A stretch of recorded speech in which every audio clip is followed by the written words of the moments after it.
Would you believe we have people come in sometimes and buy a car they have not driven? It's rare, but every so often someone will buy one of our cars and I'll say, "Don't you want to test drive it?"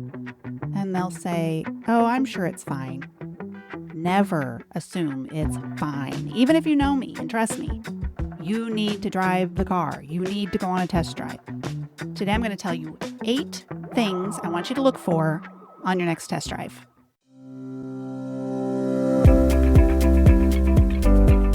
You're listening to Women Buying Cars, and I'm your host, Meredith Reynolds. I'm a former teacher turned used car dealer, and I'm here to teach and empower you to walk into a car dealership with confidence and walk out with the car that's right for you. Welcome back to Women Buying Cars. Thank you so much for joining me. I'm your host, Meredith Reynolds. I hope you've had a great month in January so far.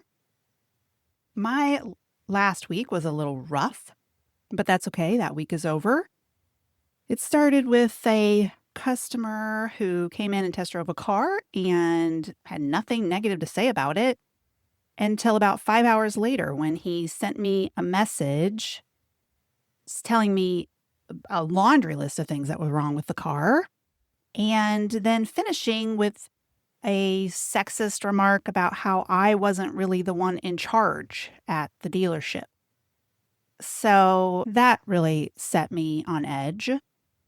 Then we had an angry customer who was calling us up about 4 months after buying the car and expected us to fix something that went wrong with it. And that's just not part of our business model to fix something at that point. We give a 3-month warranty, but this was month 4. And also it was something that's not covered in the warranty. And rather than talking to us rationally, she just was a bit hysterical. Really, to my husband, he took the brunt of it and then left us a nasty review. But the thing is, we frequently help people outside of the warranty with things that aren't covered when they call us up and are nice. We are known for going above and beyond and helping people because that's just who we are. But when someone tries to attract more bees with vinegar rather than honey, it doesn't work. And then finally, I joined a business group, and in the very first meeting, the presenter was making kind of like wink, wink comments about how terrible used car salesmen are. I mean, she didn't know I was in the audience or who I was, but still, it just felt very piled on. So it was not a good week for me in my career. But like I said, that week is over and things are looking up. We've since gotten 2 more positive reviews on Google. I'm happy about that. Okay, so last time we talked all about the things you should be looking for before you go on the test drive. If you haven't listened to that one, you don't have to listen to it before this one, but you will want to listen to it before you go on a test drive. Today, we're going to talk about what you need to be listening for and looking for during your test drive. Okay, and I have 8 important things to talk about. So let's go ahead and dive in. Okay, number 1. So as you are taking off, I want you first to stay off the highway and drive in town where you can start and stop. So where you are going to stoplights or stop signs. So when you are first driving, you're going to be going from a full stop to acceleration, okay? Your car is going through different gears. You're going from first to second to third, etc. Even if it is an automatic, you're still going through those gears. And you will feel it a little bit if you really are paying attention. You absolutely, though, should not be feeling a hard transition from first gear to second gear. You'll hear just a slight difference in the engine. You'll feel just a slight movement, but it should not be a strong movement. If there is a strong movement as you are going through the gears, that is a potential problem with the transmission. You're going to want to point that out and talk to them. Now, certain cars sometimes need a transmission flush, which is not a replacement of the transmission, and that will take care of the problem. But either way, it's something you certainly need to talk about and seriously walk away from if no one seems to think you are feeling what you're feeling. Number 2. So you've gotten it up to speed, and what you need to do is find a place to brake. So you need to be at a stoplight, a stop sign, or go into a parking lot and come to a stop. Okay? You're feeling how the brakes feel. You should not be having to press extremely hard to get the brakes to work. It always is a little jarring when you drive a different car for the first time because you're used to the way your car drives. And so if you have slowly been wearing out your brake pads and not realizing it, and you've slowly been adding a little more pressure to get your car to stop and not really realizing it, then these brakes might feel really touchy. It just takes some getting used to. So you want to make sure that the brakes respond to you well. If when you first take off, you hear some screeching from the brakes, don't be alarmed. When you first get in the car and take off and you're easing up off the brakes or using the brakes in the parking lot, it's possible you're going to hear some screeching. If you continue to hear screeching throughout the entire test drive and still when you come back and park the car, that's something to be concerned about. But initially, it is very common if we have had rain or snow, some kind of condensation to get on the brakes. If a car is sitting for several days without a test drive, a small amount of rust can settle on the brakes. And then when you are using the brakes, you're going to hear the rust scraping off. Okay, so if that is a temporary thing and you don't hear it later in the test drive, that's probably what it was. It's perfectly fine. But if you are hearing noises throughout, that is a concern. Number 3, when you are idling, so you found a place to brake and now you're just sitting there, not in park. You're at a stoplight or a stop sign.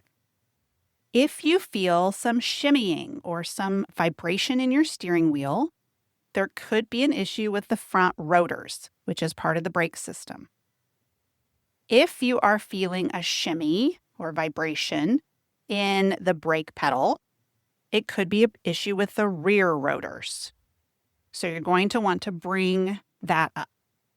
Rotors are pretty pricey. You're looking at a few $100. So if you suspect there might be an issue with the rotors, make sure you're bringing that up to see if they will fix it before you buy it. The 4th thing you're going to be noticing is acceleration. How quickly you are able to accelerate. So for this, you need to get on the highway. A lot of people, maybe a lot of women, I hate to generalize, but it does seem like a lot of women are maybe a little too cautious to take this car that doesn't belong to them and get on the interstate. We are right next to I-35, which is really busy, very chaotic, and I can understand why people feel reluctant to get on the interstate, but you really need to. For starters, when you are going down the ramp, you need to be ramping up your speed, right? You're going from potentially a full stop if you were at the light to 60, 70 miles an hour. So on that ramp is a great time to notice the acceleration. Now, if you are driving 5 kids in a minivan, acceleration may not be something you're very worried about, okay? You don't really care how long it takes to get from 0 to 60. But if it seems like it's really struggling to get to that 60 or 70, you might have a problem with your O2 sensor, a spark plug, catalytic converter. Could be something easy to fix, could be a more expensive fix. So on that on-ramp, notice how much of a struggle it is to get from 0 to 60, 70. Now, some cars are going to just naturally do better, and that doesn't mean there's anything wrong. If you have a 4-cylinder versus a 6-cylinder, it won't have as much power, and you're not going to accelerate as fast, but it should not feel like a struggle. Now we come to a part of the show I like to call Cars I Love. The car I love today is the Subaru Ascent. It is a 3-row SUV, a smaller 3-row SUV. This is not big like Chevy Traverse, Kia Telluride, Yukon, things like that. It is bigger than the Outback, but probably more comparable to an Acura RDX. It can seat up to 8 people, but the third row would be pretty tight with adults back there. That's a back row that's really probably more meant for kids, your pet, or storage. It comes standard as an all-wheel drive, and it can haul up to 5,000 pounds. Okay, so this is an active vehicle, but it's also a great city vehicle. It has a very high safety rating, as Subaru always does.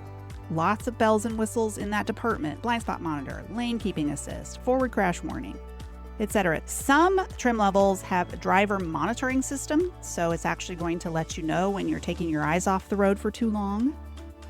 It will actually track your attention, your eye movements, your drowsiness. Okay, I drove another vehicle that would say things like, consider pulling over and taking a break, because apparently I was looking a little tired. So really great safety ratings there. You're going to get good gas mileage on the highway. They're saying mid-20s, but there's been reports of it being closer to like 28. It is a 4-cylinder, so that's why you would get better gas mileage.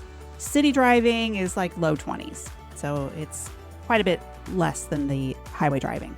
One thing that I think some of you will appreciate is that Subaru has been slow to jump on the technology bandwagon. Now, it does have a touchscreen, but the radio and the temperature controls are dials. That is a preference of mine, and I talk to a lot of people that's a preference. They want to be able to just reach over without looking and turn up the radio or the heat. One of the main reasons I really like the Ascent is, it has a very Subaru look. You definitely know it's a Subaru when you see it, but inside it's a little bit more elevated. They just feel like a little bit, a tiptoe closer to luxury than Outback, Forester, and Crosstrek. Just a little bit nicer. So if you love Subarus, but your family is growing and you need more space, or if you are just in the market for a 3-row SUV, definitely consider the Subaru Ascent. Now let's get back to talking about the test drive. And that brings us to number 5.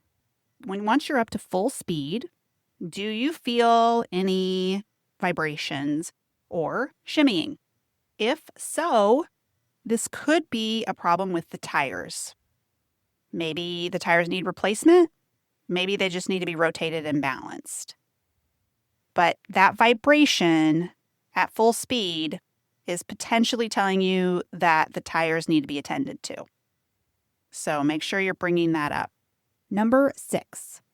While you're on the interstate or the highway, stay on for a while. Try the cruise control. Make sure it works. Most modern cars have a blind spot monitor. If yours does, then pay attention. Someone's passing you is the blind spot monitor lighting up to let you know. Any other safety features on the car? This is the time to try them out. If you have a lane departure warning, then find out what happens if you start getting over the line just a bit without your blinker on. It should be warning you. So you want to make sure that all of those things work. Don't just assume that they do. Number 7, the next thing you're doing when you're going down the interstate, now you're going really fast, but I want you to very gently and carefully and lightly take your hands off the wheel. Okay, don't let them go far. Is the car pulling hard to one side? Now, wind can knock you around a little bit. So if it's an extremely windy day, that's going to mess up this test. But if it is not an extremely windy day, do you feel a hard pull to the right or to the left? You should be staying fairly centered. Maybe not 100% perfect, but pretty close to the center. If you're feeling that hard pull, that means you need an alignment. So that's a pretty easy fix, but it needs to be done. Otherwise, it will wear out your tires unevenly. Number 8, throughout the entire test drive, I want you to have the radio off. You should already have tested the radio to make sure it works, but now you should be driving with it off because you need your ears perked up the whole time. You are listening for anything that just seems off. Rattling, whining, thumping, clicking. Who knows what those could be? It could be a whole lot of nothing. Could be the temporary license plate clanging against the back of the car. Could be something more serious. So keep your ears open for any random noises.